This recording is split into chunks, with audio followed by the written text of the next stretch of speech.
Billy, Billy, Billy. What the hell is going on, Billy? Billy Carson is who I'm talking about. And I'm not talking about him in the way that other people have been talking about, in the way that the Christians have been celebrating like they just won a Super Bowl ring.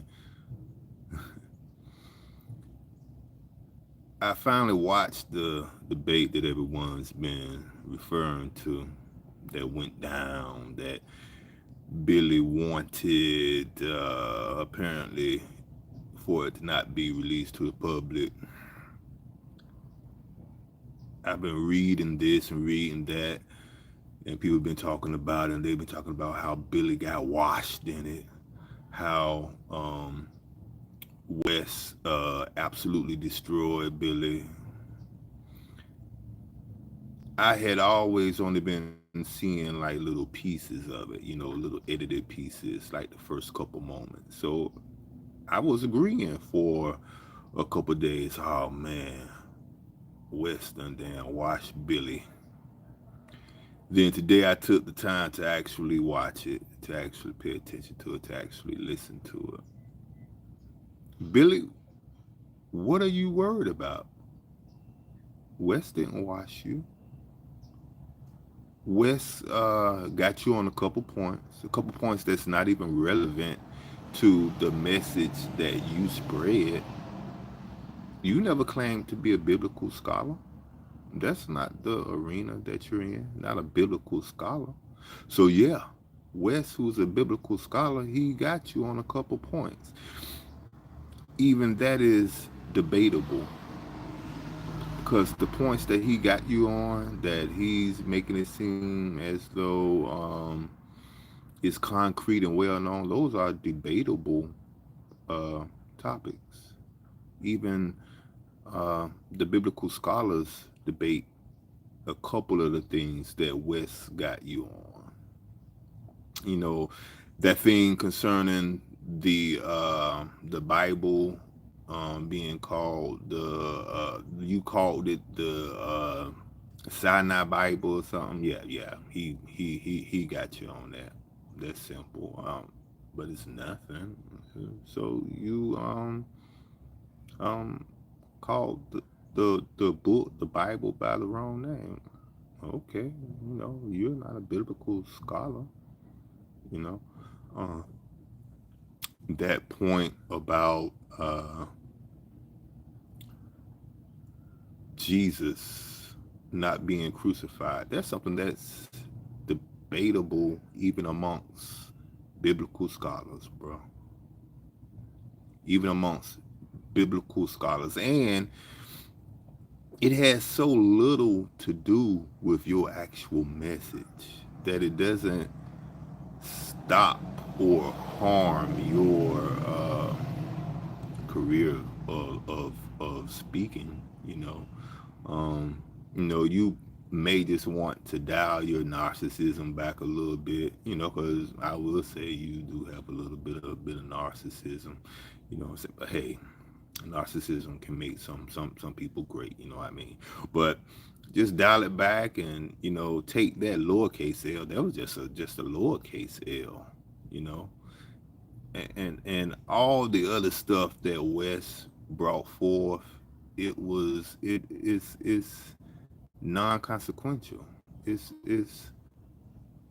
non-consequential as far as it goes for what your message is, what your expertise is. You've never claimed to be a biblical scholar. And it's also apparent that you're not a debater. You've probably never hung around the debate culture to know how to moderate the narrative that's being laid out in an actual debate. Actually, was it even actually a debate? What was each of your premise? I never heard that. What it more looked like was like a witch hunt, or you know um a ambush. They set you up for a gotcha moment. And speaking of which, before I forget, whoever you guys have moderating, tell him he never needs to moderate ever again. He was horrible.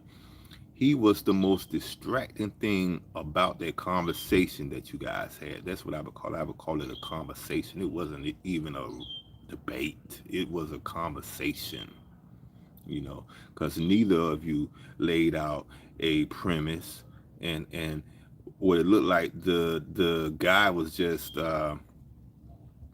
questioning you on some points that you had made in the past.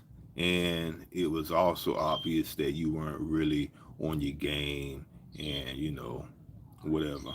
Not that I know your game per se, but I've seen you speak before and you didn't really look yourself. Also, um, I would just say, these guys celebrating like they won a championship ring, a Super Bowl ring, and if you watch the entire debate, you actually watched him.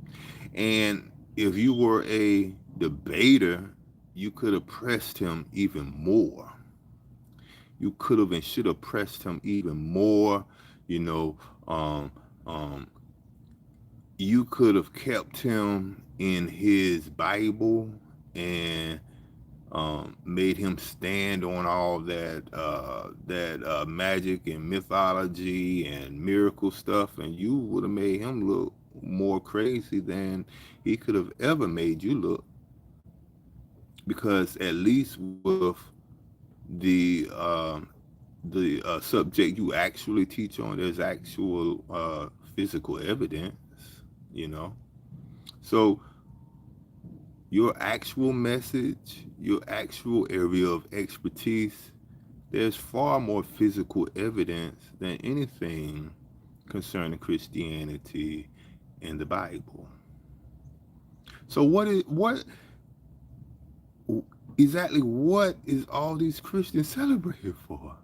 I'm like, I mean, especially yesterday, there was just channel after channel talking about Billy got washed. Oh, we finally got him.